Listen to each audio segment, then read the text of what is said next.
Salut à tous, on retrouve du cinéma. Nous allons aujourd'hui reparler un petit peu dans une vidéo un peu de débrief. Alors il y aura un Daily Bugle où je serai probablement seul à le faire parce que je suis seul connard à être fan de Transformers autour de moi. De ce trailer, donc de Transformers One. Dites bonjour à Optimus Prime. Magnifique. Ah sinon j'ai une pop de Soundwave là, de la G1. Il est sublime. Voilà, je sais pas pourquoi je dis ça, mais c'est pas grave. On va en tout cas reparler du trailer de Transformers One, parce que j'ai fait la vidéo réaction, voilà, j'étais hypé, j'étais genre putain, incroyable, l'origin story de Megatron et Optimus Prime pour la 45e fois dans l'univers Transformers, parce que c'est une histoire que tout le monde nous a déjà raconté plein de fois. Je veux dire, même dans les séries d'animation, on nous l'a déjà raconté, mais c'est pas grave, on aime raconter les mêmes histoires. Je fais mon sarcastique 30 secondes, mais voilà, ça reste quand même une histoire intéressante. L'histoire de base d'Optimus Prime et de Megatron. Juste mon micro qui se barre en couille. Un petit peu. Il est en train de s'en aller là. Pourquoi tu t'aimes moi, mon petit? Bref. Donc c'est une histoire en soi qui est pas inintéressante à raconter, hein, loin de là.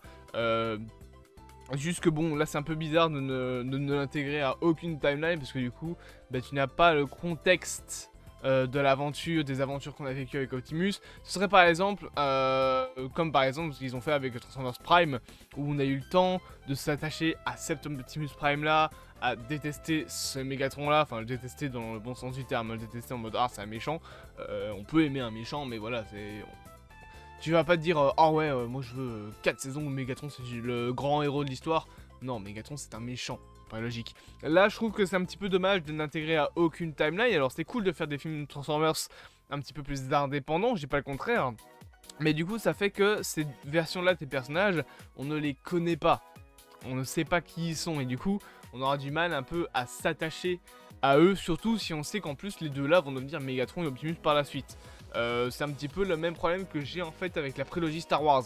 La prélogie Star Wars, Anakin, on sait que c'était Dark Vador, on sait qu'il allait devenir Dark Vador. Du coup, moi j'ai toujours eu ce problème avec les Star Wars 1 et 2, de me dire qu'on met Anakin sur un piédestal en mode c'est un super héros, enfin c'est un super héros, c'est un grand héros, etc. Mais d'un autre côté, tu sais très bien qu'il va devenir Dark Vador, alors c'est toute la beauté, j'ai envie de dire, de la chose, mais c'est également tout ce qui m'a un petit peu détaché de l'histoire d'Anakin durant toute la prélogie, en mode ouais, bah, tout ce qui vit en soi en tant que héros, ce qui même pas genre ses penchants du côté obscur, tout ce qu'il accomplit en tant que héros, ça va être ruiné par le fait qu'il va devenir Dark Vador par la suite. Mais je m'exprime très mal, j'ai l'impression d'insulter la prélogie. Je dis pas que c'est de la merde, loin de là. Mais je dis juste que c'est le même problème un peu que j'ai avec Transformers One. C'est que Orion Pax et D16, donc l'ancien nom de Megatron, ça va être un petit peu spécial, on va dire, s'attacher à eux quand tu sais très bien qu'est-ce qui va leur arriver à la fin. C'est comme si tu... En fait, c'est la même sensation quand tu regardes une deuxième fois une série, genre Breaking Bad. Tu sais très bien que Walter, il meurt à la fin et du coup, voilà. Oui, venez pas me parler de spoiler, les gars, la série est sortie en 2008, hein, merde. Mais bref, ce trailer est donc sorti. Alors, on a eu plein de surprises, bien évidemment. Soundwave, Shockwave et Starscream, pour ne citer que. On a eu Sentinel Prime. On a eu voilà, pas mal de choses qui ont été montrées. Les anciens Transformers également, comme par exemple Afatrion, qui est présent dans le trailer, qui est... Non, pas ici, il est là, voilà, Afatrion, magnifique. On a aussi du coup les Air Achnid, enfin Air Achnid, je pense que c'est son nom. Donc pas mal de bonnes choses en soi, mais je vous avoue que après la redescente de la hype du trailer et tout, c'était incroyable parce qu'en plus le trailer il a été lancé dans l'espace au sens propre du terme.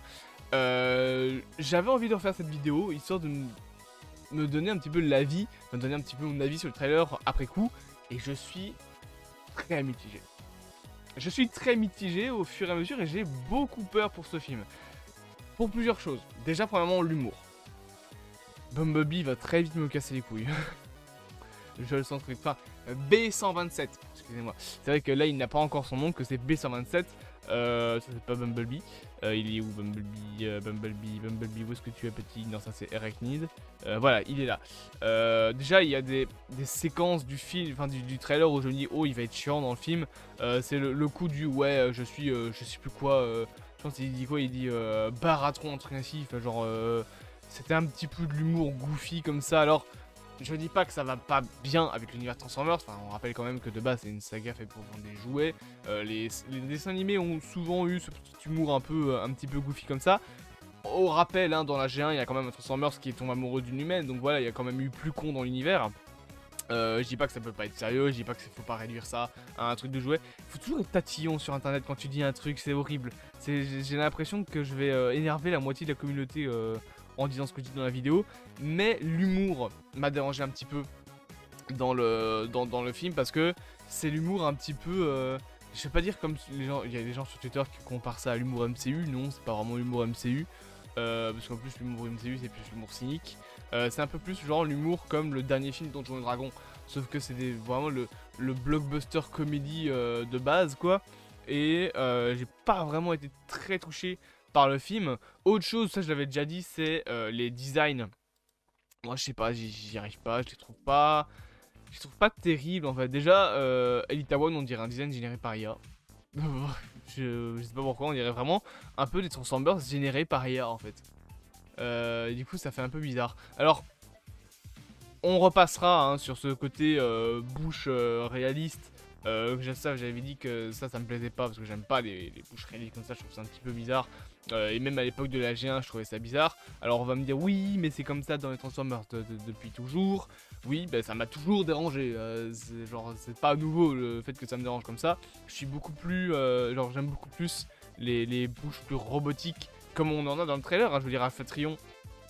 Qui est il est où déjà? Il est là. Alpha Trion a cette bouche plus robotique.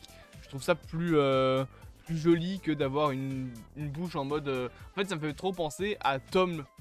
Non c'est Thomas le train. Je sais plus comment il s'appelle ce connard là. Thomas le petit train je pense. C'est genre cette bouche bizarre où c'est un objet genre un robot ou une connerie en genre qui a une bouche d'humain. Enfin je toujours trouvé ça un peu étrange. Mais bref. En soi voilà. Je trouve... C'est les points qui m'ont beaucoup dérangé, le design un petit peu bizarre comme ça. Bon après, c'est des designs avant qu'ils ne deviennent les héros qu'on connaît. Bumblebee à ce moment-là c'est encore B127. Optimus Prime c'est encore à ce moment-là Orion Pax. Donc c'est pas encore des Transformers. La voix par contre de Megatron en VF, je l'ai vue. Je suis pas très fan. Donc voilà, je pense surtout en fait que ce sera un film qui sera vraiment fait pour les fans de Transformers. Parce que quand tu regardes le trailer, t'as plein de références à l'univers. Je veux dire, t'as Arachnid. Là par exemple, l'image que vous avez là devant, c'est Sentinel Prime. T'as voilà, des Transformers pas très connus comme Elita One. T'as des références au lore de Transformers.